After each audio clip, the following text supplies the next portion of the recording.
The council chamber floated in the darkness of space like a jewel. Inside, representatives from 40 different species sat in a wide circle.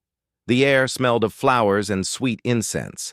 Soft music played in the background. Everything was designed to promote peace and calm discussion. Ambassador Tae-ho Kim stood at the human platform. He wore a simple gray suit, nothing fancy. His dark eyes scanned the room, taking in the nervous glances from other delegates. After 3 years, they still looked at him like he was dangerous. "The human delegation wishes to address the Defense Committee," Tae-ho said clearly. Ambassador Vel Nara, the council chair, ruffled her golden feathers. She was from an avian species that had never known war. Her people evolved on a world with no predators. They built their civilization on trade and art. "The council recognizes Ambassador Kim," she said in her musical voice. Tae-ho nodded to Hyejin Park, the human military liaison. She stepped forward with a data pad. Hyejin was shorter than Tae-ho, with sharp features and quick movements. She carried herself like a soldier because she was one. "Thank you, Madam Chair," Hyejin began. "We wish to formally apply for inclusion in the Council Defense Fleet. Humanity can provide 40 warships, trained personnel, and tactical support." A wave of chittering and chirping filled the chamber. Ambassador Thexalon, an insectoid diplomat with compound eyes, clicked his mandibles together loudly. "Absolutely not," Thexalon said. His translation device made his voice sound harsh. "The humans are predators. Look at their eyes. Both facing forward, designed for hunting. They eat meat. Their entire history is warfare and violence." Tae-ho remained calm. He had heard this before, many times. "Ambassador Thexalon raises concerns we understand," Tae-ho said. "Yes, humanity evolved as hunters. Yes, we have fought wars, but we have also built peace. We have learned from our mistakes." "Have you?" Thexalon challenged. "Your planet still maintains armies. You have weapons that can destroy worlds. Why do you need such things if you truly desire peace?" Hyejin stepped forward again. "Because peace must be protected. We learned this lesson the hard way through many painful years." Velnara raised one wing for silence. "The Council appreciates humanity's offer. However, our automated defense drones have protected us for 10,000 years. We have not needed warships or soldiers in all that time." "And we hope you never will," Tae-ho said.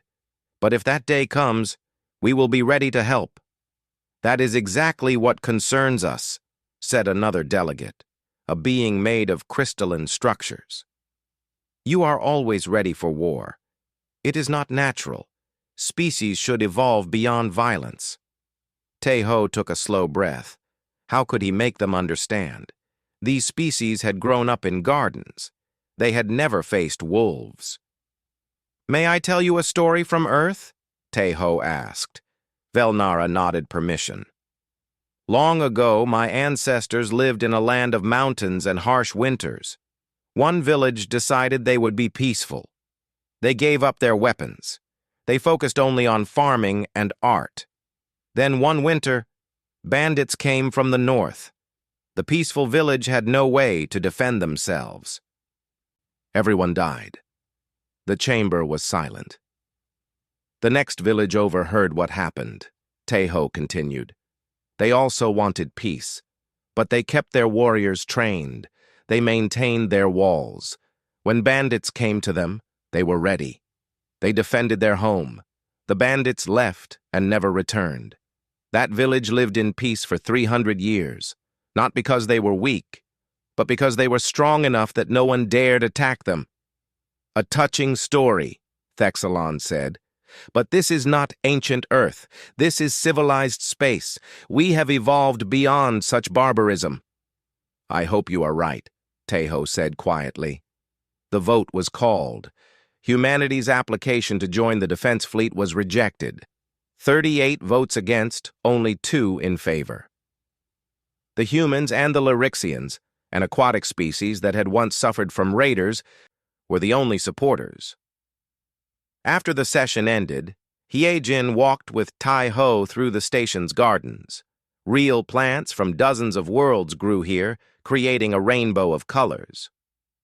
"They will not listen," Hyejin said, frustration in her voice. "They cannot listen," Tai-ho replied. "They have no context for what we are trying to tell them. Imagine explaining snow to someone who has only known desert. Explaining war to those who have only known peace is the same. But our intelligence reports show movement in the outer sectors. Unknown ships, aggressive behavior. Something is out there." "I know. I have read the reports, but until they see the threat themselves, they will not believe it is real." They stopped at a fountain. Water flowed in spiraling patterns, defying gravity through technology the humans were still learning. "What do we do?" Hyejin asked. Tai-ho watched the water. "We stay ready. We keep our ships patrolling the borders. We watch. And when they call for help, we answer." "You think they will call?" "Eventually, someone always does." 3 levels below, in the human embassy section, Admiral Bo-Ra Song reviewed fleet positions on a holographic display. 40 ships were spread across council space, running what the humans called training exercises. In reality, they were watching the dark spaces between stars, watching for threats. Bo-Ra had short gray hair and cold eyes. She had seen war, real war. The kind that left planets burning and species extinct. She would not let that happen to the Council, even if they did not want her protection. "Admiral," her communications officer called, "we have reports from the patrol near Sector 7. Unknown energy signatures, multiple contacts." "Track them," Bo-Ra ordered. "Do not engage. I want to know what they are before we act." Back in the council chamber, the delegates filed out, discussing trade agreements and cultural exchanges. They talked about art festivals and scientific cooperation. They planned for decades of peace. None of them noticed the shadows moving at the edge of their territory. None of them saw the storm coming. But the humans saw. The humans always watched the darkness. They had been prey once, long ago. They remembered. They had become predators to survive. Now they were something else, something the Council did not have words for yet. Guardians. The storm was coming, and when it arrived, the Council would learn what it meant to have predators on their side. The alarm cut through the Council chamber like a knife. Sujin Choi dropped her datapad. In 20 years working for the Council, she had never heard that sound. No one had. Not in 400 years. Red lights flashed across every wall. Delegates jumped from their seats, some crying out in fear. Wings flapped, voices raised in panic. "Silence!" Velnara commanded, her voice cutting through the chaos. "Sujin, report!" Sujin's hands shook as she pulled up the communication console. Her screen filled with data, emergency frequencies, distress codes, and a signal that made her blood run cold. "It's from Lyrixia," she said, her voice barely above a whisper. "The main colony, 20 million inhabitants. They are under attack." The chamber fell silent. Even the environmental systems seemed to quiet. "Impossible," Thexalon said. "No one attacks Council worlds. We have peace." "Not anymore," Sujin replied. She pressed a button. A hologram appeared in the center of the chamber. The image showed a beautiful water world, Lyrixia. Its purple oceans sparkled under twin suns. But now, dark shapes moved through space around the planet. Hundreds of them, thousands. They were organic, like massive insects, but the size of starships. They were firing on the surface. Fires burned across the floating cities. "What are those?" someone asked. "Unknown hostile force," Sujin read from her screen. "The Lyrixians call them devourers. They consume everything. Technology, resources, people." A transmission crackled to life. A Lyrixian elder appeared. His aquatic features were twisted in terror. Water leaked from his gills. "Please," the elder begged. "They came from nowhere." "Our cities are burning. Our children are dying. Please help us. The transmission cut to static. Velnara stood frozen. This was outside her experience, outside everything the Council had known. "Activate the defense drones," she finally said. "Already done, Madam Chair," Sujin replied. "But they are 3 weeks away from Lyrixia." 3 weeks? Velnara's voice cracked. "How long can the colony hold?" Sujin checked the data streaming from Lyrixia. Her face went pale. 72 hours? Maybe less? The number hung in the air like a death sentence. 20 million people. 3 days. Ambassador Tejo had been sitting quietly at the human platform. Now he stood and walked to his private communication panel. He-Jin noticed and followed him. "What are you doing?" she whispered. "What we prepared for," Tejo replied. He opened a secure channel to the human embassy. Admiral Bora's face appeared on his screen. She was on the bridge of her flagship. Behind her, crew members were already moving with purpose. "We heard the signal," Bora said before Tejo could speak. "We are already moving." "How close are you?" Tejo asked. "The Indomitable and 39 other ships are 48 hours from Lyrixia. We were running exercises in Sector 7. Tejo almost smiled. There were no exercises in Sector 7. Bora had positioned the fleet there because human intelligence had predicted something like this might happen. She had been hunting these devourers for months. "Wait for Council authorization," Tejo said. "Clock is ticking, Ambassador," Bora replied. "Every minute we wait, people die." "I know." "Give me 5 minutes." Tejo closed the channel and turned back to the council chamber. The delegates were arguing. Some wanted to negotiate with the devourers. Others suggested evacuation. No one had solutions. "Madam Chair," Tejo said, his voice cutting through the noise. Everyone turned to look at him. "Humanity can help," he said simply. "You have warships nearby?"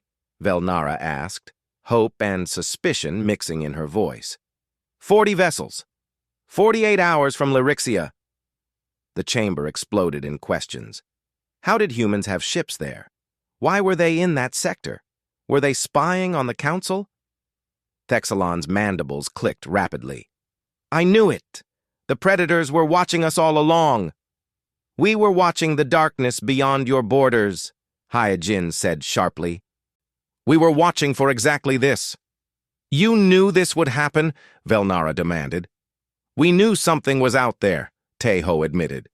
"We have been tracking unusual activity for 6 months. We warned you. You did not listen.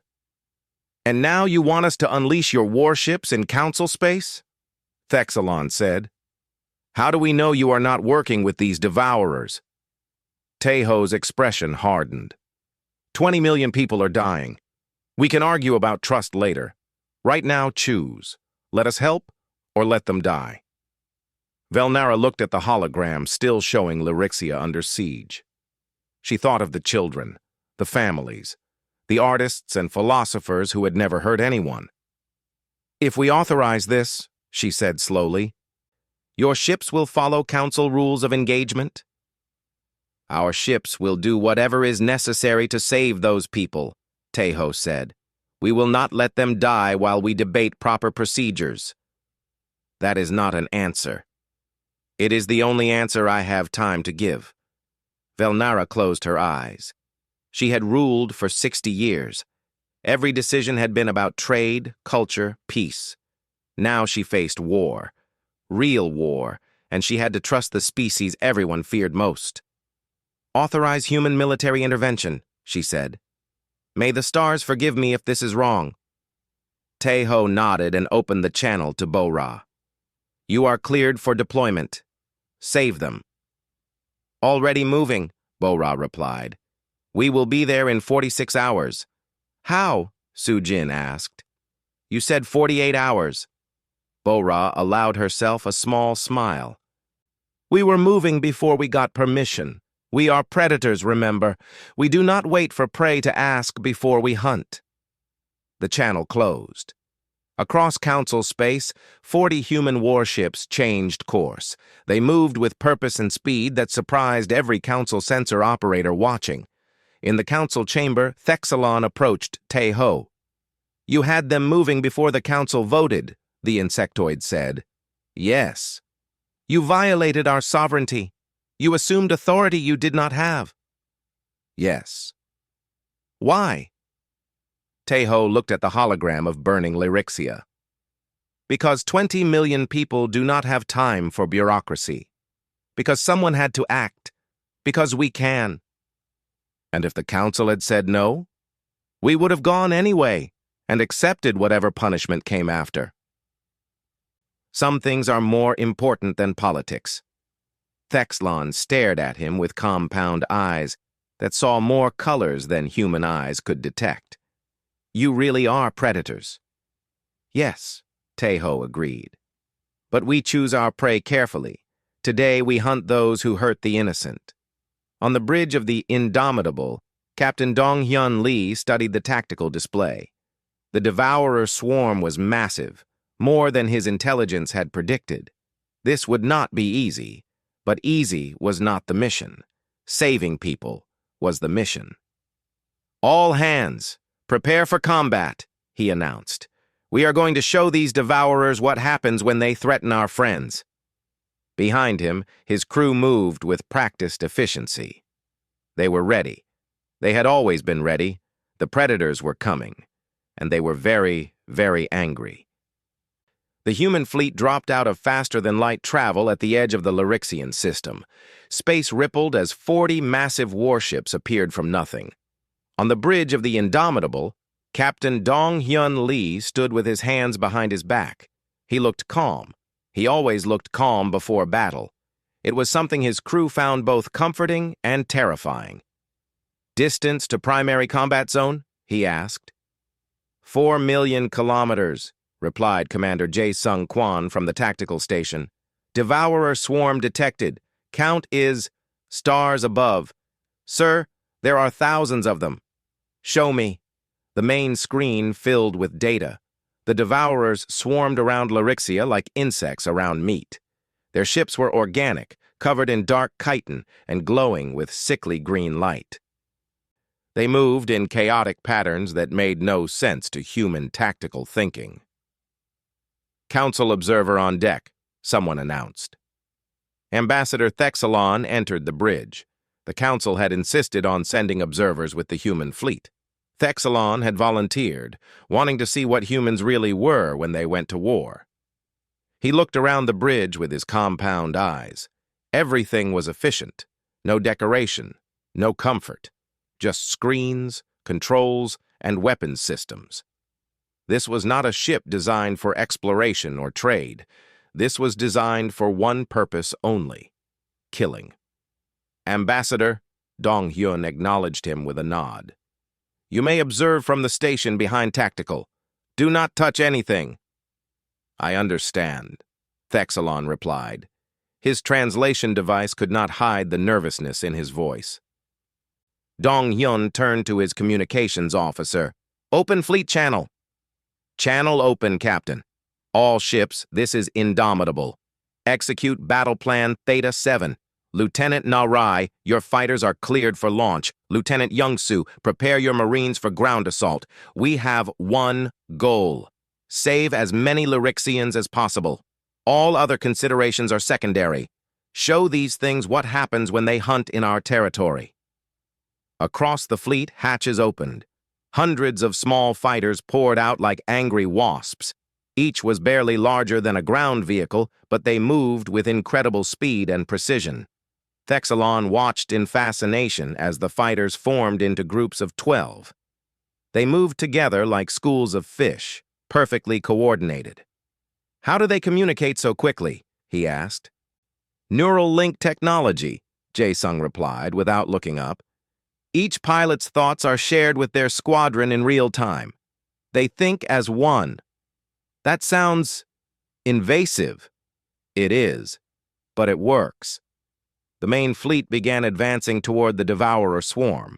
Thexalon expected defensive formations, cautious approach, That was how the Council fought their rare skirmishes with pirates. Instead, the human ships accelerated directly at the enemy. "Captain, are we not going to slow down?" Thexalon asked, unable to keep the alarm from his voice. "No," Dong-hyun replied simply, "but you will collide with their formation." "That is the idea." Thexalon's mandibles clicked in distress. "This is insane." Jae-sung allowed himself a small smile. "Welcome to human military tactics, Ambassador. We do not believe in half measures." The first Devourer ships noticed the approaching humans. They turned to engage, firing organic projectiles that pulsed with energy. The weapons hit the human shields and scattered harmlessly. "Interesting," Dong-hyun said. "Their weapons are designed for soft targets, civilian ships, unshielded colonies. They have never fought military vessels before." "How can you tell?" Thexalon asked. "Because we are still alive." The Indomitable smashed into the Devourer formation like a hammer. Point defense guns opened fire, filling space with deadly accurate streams of projectiles. Devourer ships exploded by the dozens. Lieutenant Nare's voice came over the communication system. "Fighter Wing Alpha engaging. These things are big and slow. It's like shooting training drones." On her fighter's display, Nare watched her wingmates tear through the Devourers. The alien ships were terrifying to civilians, but to trained combat pilots, they were easy prey. They could not turn quickly. They could not dodge. They just swarmed and hoped their numbers would overwhelm their targets. Against peaceful traders, that tactic worked. Against human fighters, it was suicide.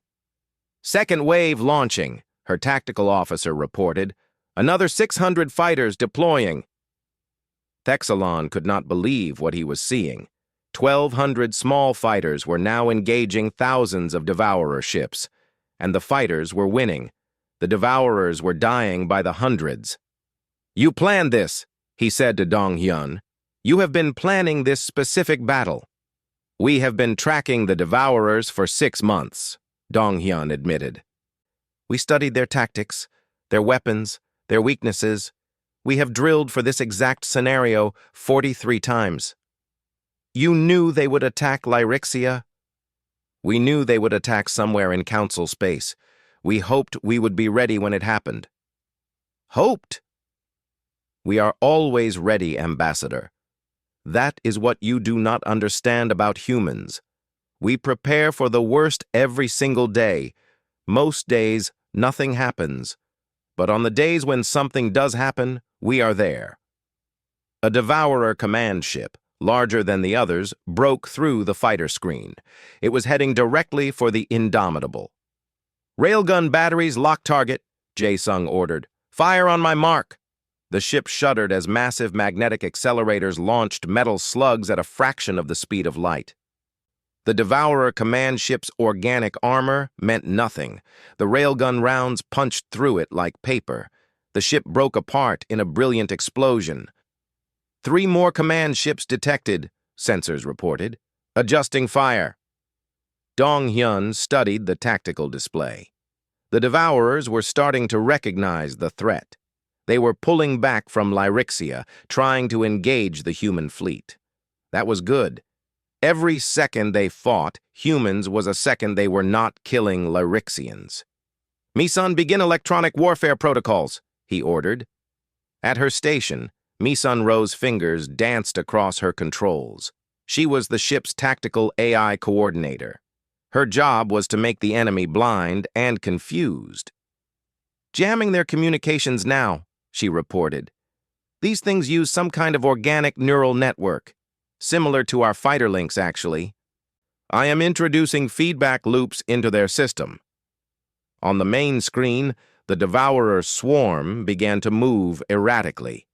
Ships collided with each other. Their formations fell apart. "Beautiful work, Misun," Dong-hyun said. Thexalon watched in horror as the human fleet systematically destroyed the Devourers. There was no mercy, no hesitation, no fear. The humans moved like they had done this 1,000 times before. "You are enjoying this," he said to Dong Hyun. The captain turned to look at him. His eyes were cold. No, Ambassador, I take no joy in killing, but I take great satisfaction in protecting the innocent. Those are very different things. All capital ships, this is indomitable, Dong Hyun announced. Break formation, head for the planet. We have civilians to evacuate. Captain, Jae Sung said carefully, if we break formation, we will be exposed to concentrated fire. I know. Do it anyway. 4 of the largest human ships, including the Indomitable, accelerated toward Lyrixia. Devourer ships swarmed them immediately. Energy weapons scarred their armor. Explosions rocked the hulls. But they did not stop. They did not slow down. They crashed through the blockade, shields blazing, guns firing in every direction. Thexalon grabbed a railing as the ship shook. You are going to get us all killed. Maybe, Dong Hyun replied, but we will save a lot of people first. The Indomitable broke through into orbit around Lyrixia. Below, the floating cities were burning, but many were still intact, still full of people waiting for rescue. Lieutenant Young-soo, you are clear for deployment, Dong Hyun ordered. In the ship's hangar bays, Lieutenant Young-soo Han stood with 2,000 Marines. They wore heavy armor and carried enough weapons to fight a small war, which was exactly what they were about to do. Marines, Young-soo called out. Our job is simple. Get down there. Find civilians. Bring them home. Anyone who gets in our way, you remove them. Is that clear? Sir, yes, sir. 2,000 voices shouted back. The drop pods launched. They fell through the atmosphere like meteors, burning bright against the purple sky. Thexalon watched them descend. You are sending your soldiers into that chaos? He asked. They are Marines, Dong Hyun corrected. And yes, because that is what they do. They will die. Some of them might, but they will save far more than they lose.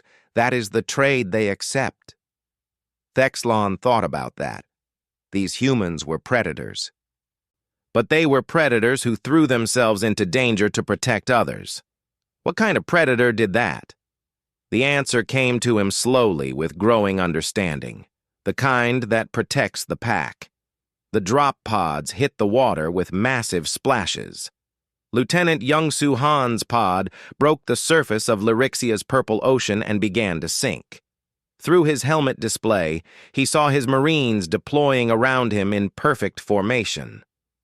All squads sound off, he ordered. One by one, his squad leaders reported in. 2,000 Marines had landed. 1,997 were operational. 3 pods had malfunctioned on descent. Those Marines were already dead. Young-soo felt the familiar weight of command. 3 lives lost before the battle even began. He pushed the grief aside. There would be time to mourn later. Right now, there were civilians to save. Activate underwater propulsion, he commanded. Head for the nearest city cluster. Remember, these people breathe water. Do not pull them to the surface. We bring them to the evacuation subs. The Marines swam through the purple water with mechanical assistance. Their armor was designed for any environment: vacuum of space, toxic atmosphere, underwater combat. Human military engineers had learned long ago to prepare for everything. Above the water, Lieutenant Na Ray's fighters screamed through the air. Her squadron was hunting devourer ships that had broken through to attack the floating cities. Each fighter moved with deadly precision, missiles and energy weapons finding targets with brutal efficiency. Alpha 7, you have 3 hostiles on your tail, her tactical officer warned. I see them, Na Ray replied calmly. She pulled her fighter into a roll that would have killed a normal human. Her enhanced pilot training and neural implants let her withstand forces that would turn a civilian's organs to liquid. The 3 devourer ships followed her roll, firing streams of organic projectiles. She waited until they were perfectly lined up, then killed her engines. The fighter stopped dead in the air. The devourers, unable to stop their own momentum, flew past her. Now they were in front of her, easy targets. She fired. All three exploded. "Alpha 7, that was showing off," her wing commander said, but there was pride in his voice. "If you have time to do it right," Narration replied with a smile, "you have time to do it with style." Below the waves, Youngsu's Marines reached the first city. It was a beautiful thing, or had been. Crystalline towers grew from the ocean floor, reaching up toward the surface. The Lyrixians had built it over centuries, layer by layer. Now, parts of it were shattered, bodies floated in the water. "Scanning for life signs," his tactical officer reported. "I have contacts. Civilian shelter, 300 meters east." Youngsu led his squad through the broken streets. The water was murky with debris and blood. They found the shelter entrance blocked by a collapsed building. Devourer ground units scuttled nearby, looking for a way in. They looked like massive crabs, armored and deadly. "Contact front!" someone shouted. The Marines opened fire. Underwater weapons were different from surface weapons. Bullets did not work well in water. Instead, the Marines used specially designed plasma bolts that created superheated bubbles. The Devourers screamed as the plasma burned through their armor. "Clear the entrance," Youngsu ordered. His engineers moved forward with cutting tools. Within minutes, they had opened a hole in the debris. Inside, hundreds of Lyrixian civilians huddled together. They were terrified. Many were injured. A young Lyrixian child swam forward. She could not have been more than 5 years old by human standards. She looked at Youngsu's armored form with wide eyes. "Are you here to save us?" she asked in the common trade language. Youngsu knelt down, making himself smaller, less threatening. "Yes, little one. We are here to save you, all of you." The child began to cry. Relief, joy, and fear all mixed together. Youngsu wanted to comfort her. But there was no time. Every second delayed was another second the Devourers could find them. "Get them to the evacuation point," he ordered his squad. "Protect them with your lives."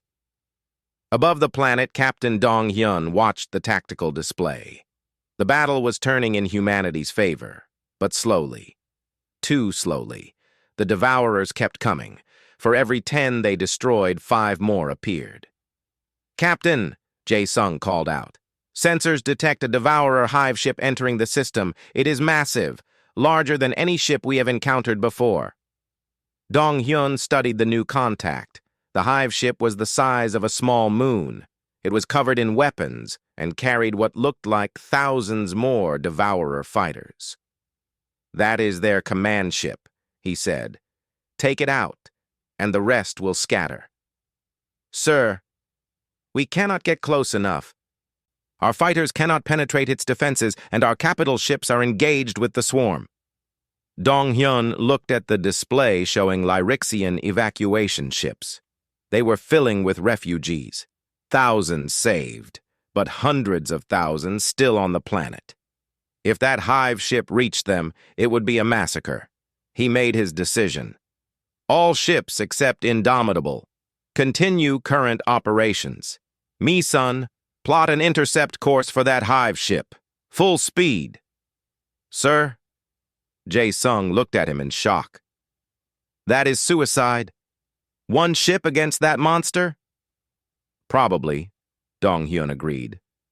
"But we will buy time for the evacuation. That is what matters." Thexalon had been watching everything in growing amazement. Now he stepped forward. "Captain, this is insane. You cannot sacrifice your ship and crew for 20 million people?" Dong Hyun interrupted. "Yes, Ambassador. We can. We will." The Indomitable turned and accelerated toward the hive ship. Alarms blared across the bridge. Every system showed red warnings. They were about to engage an enemy that outmassed them by a factor of 10,000. "All hands. This is the captain," Dong Hyun announced shipwide. "We are about to do something stupid. I will not order you to follow me into this. Anyone who wants to evacuate to the other ships, you have 60 seconds. 60 seconds passed. Not one person left their station. "Stupid and stubborn," Dong-hyun said with a small smile. "That is why I love this crew. All weapons, prepare to fire. Engineering, give me everything the engines have." The Indomitable raced toward the Hive ship. The massive alien vessel noticed the lone human ship and turned to face it. Hundreds of weapons locked on. "Incoming fire!" Jae-sung shouted. The ship rocked as energy weapons hammered the shields. Armor plating buckled, systems overloaded, but they kept moving forward. "Range to target?" Dong-hyun asked calmly. 5,000 kilometers and closing, sensors reported. "Launch everything. All missiles, all railgun rounds, everything we have." The Indomitable unleashed its entire arsenal at once. Missiles streaked through space. Railgun rounds followed. Energy weapons fired until their capacitors went dry. It was like watching a star explode. The Hive ship's shields lit up under the assault. They held, barely, but they held.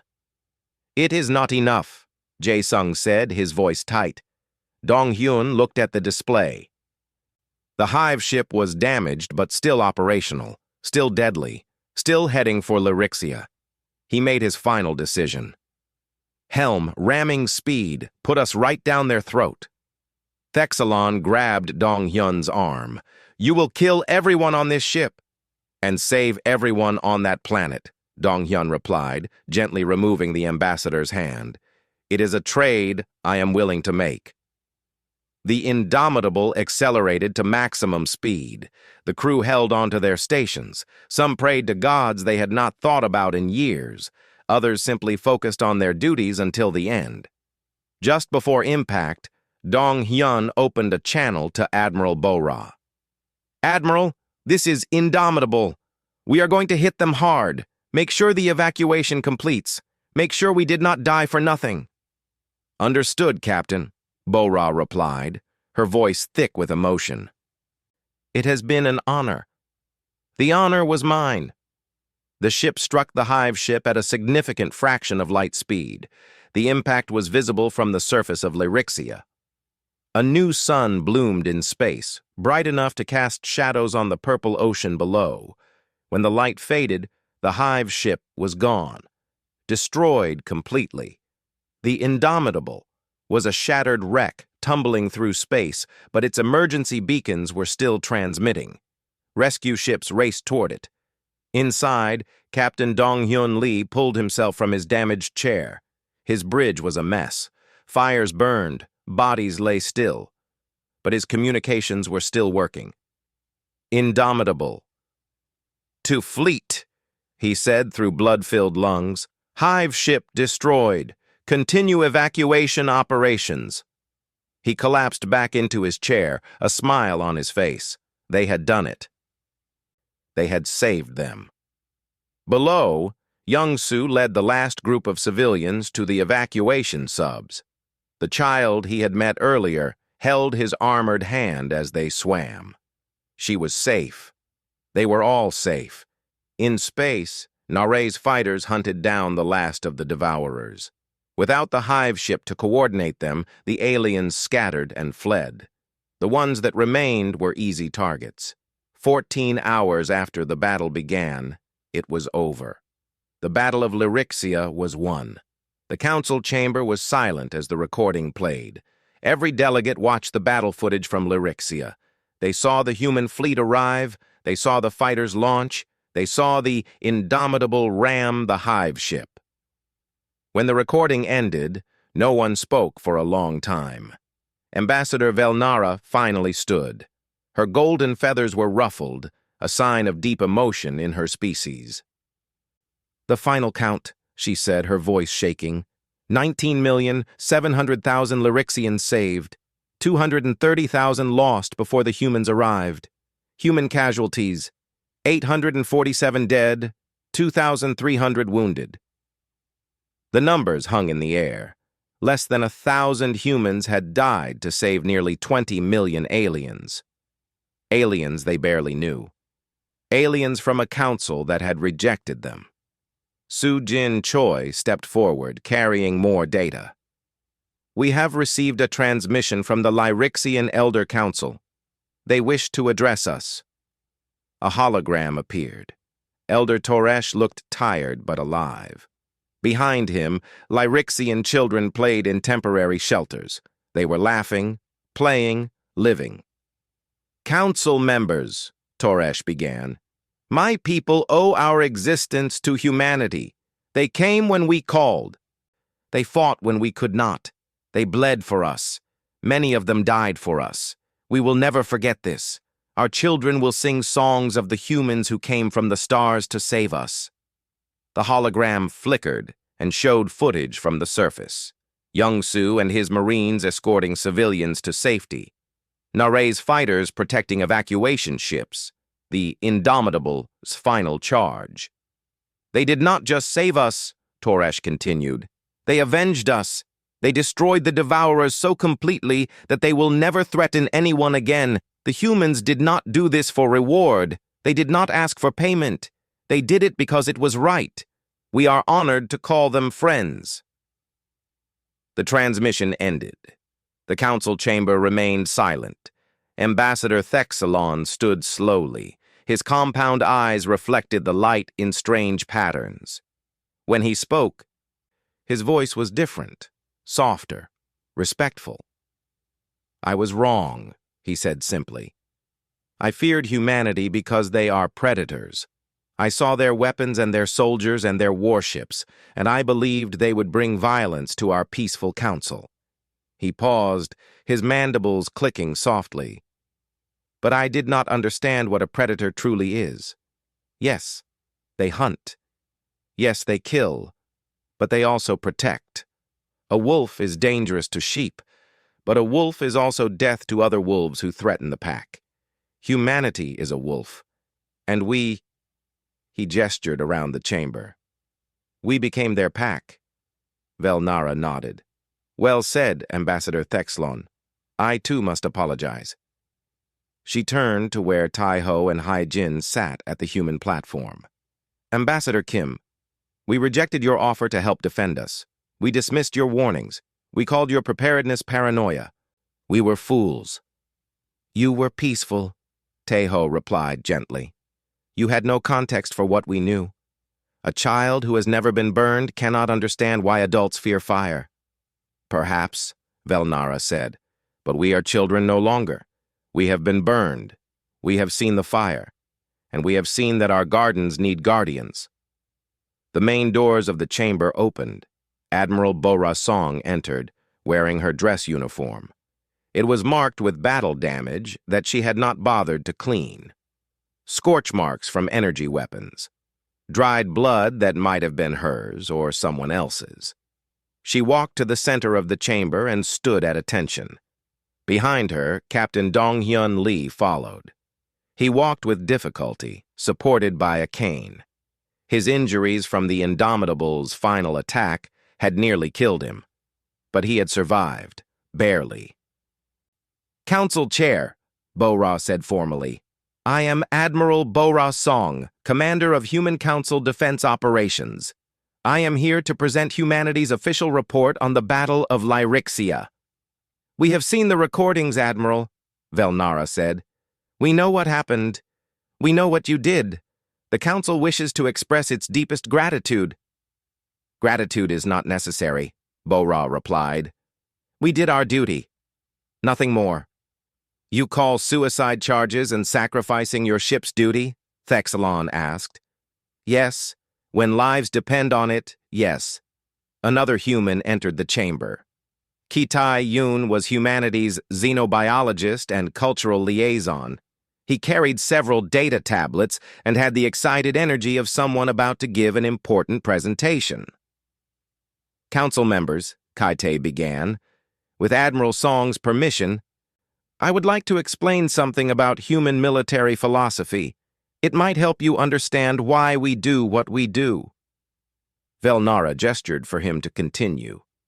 Kitai activated a holographic display.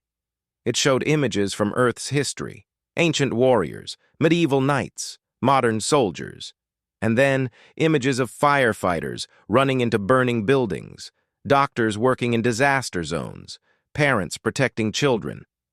Humans evolved as persistence hunters, Kai-Te explained. We are not the strongest species, we are not the fastest, we are not the smartest, but we have one ability that makes us unique. We do not give up, ever. He changed the image to show human soldiers training. Our military is not just about weapons and tactics. It is about a promise. We promise to protect those who cannot protect themselves. We promise to stand between the innocent and the dark. We promise that when everyone else runs away from danger, we will run toward it. But why? A delegate asked. Why would you risk your lives for strangers? Kite smiled. Because someone has to. Because if we do not, who will? Because we have the strength to fight, and that strength means nothing if we do not use it to protect the weak. Admiral Bora stepped forward. The Council has lived in peace for 10,000 years. You built a beautiful civilization based on trade and culture and art. We respect that deeply. But your peace was possible because you were lucky. You never encountered something like the Devourers. She let that sink in. Humanity has not been so lucky. We have fought wars. We have seen civilizations fall. We have learned the hard way that peace is not the natural state of the universe. Peace must be defended, protected, fought for. Dong-Hyun spoke up, his voice rough from his injuries. You asked why we maintain such a large military in peaceful times. This is why, so that when the peaceful times end, we are ready. So that people like the Lyrixians do not die while we scramble to build defenses. Hyejin stood and activated another display. It showed a map of Council space. Red markers indicated locations across dozens of systems. For the past 3 years, while we have been members of this Council, we have been quietly protecting you, she said. 17 different threats. Pirate fleets. Hostile species. Resource raiders. Ancient defense drones that reactivated. We stopped them all before they reached your worlds. The Council erupted in shocked voices. You never told us, someone shouted. You never asked, Hyejin replied calmly. And you would not have believed us if we had told you. You needed to see the Devourers for yourselves. You needed to understand that the galaxy is not all peaceful traders and artists. Taeho stood and walked to the center of the chamber. The Council must make a choice now. You can return to hoping for peace and trusting in luck, or you can accept that the universe is dangerous and take steps to defend yourselves. What do you propose? Velnara asked. Full integration of human military doctrine into Council defense, Taeho said. Joint training programs, shared intelligence, a rapid response fleet that can reach any Council world within 48 hours. We will teach you how to defend yourselves, how to recognize threats, how to respond when diplomacy fails. And in return? Thexalon asked. What does humanity want? Nothing, Bora said. We want nothing except the knowledge that when the next threat comes, the Council will be ready. We want your children to grow up safe. Why? Velnara asked softly. Why do you care so much about us? Tai-Ho looked at her with gentle eyes. Because you are our friends. Because you welcomed us into the Council despite your fears. Because you represent the best of what civilization can be. And because... He paused. Because that little Lyrixian girl who survived the attack deserves to grow up in a universe where she is safe, where art and music and beauty can flourish, where peace is protected by those strong enough to defend it. The Council voted. For the first time in its history, the vote was unanimous. Humanity was granted command of all Council military operations. They were elevated to senior Council status. Every human proposal was accepted. But more than that, something had changed in the hearts of every Council member. They looked at humans differently now. Not with fear, not with suspicion, with hope. 5 years later, Velnara stood in a garden on Lyrixia. The planet had been rebuilt. The scars of war had healed.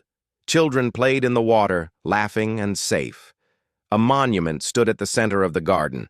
It was made of metal salvaged from the Indomitable.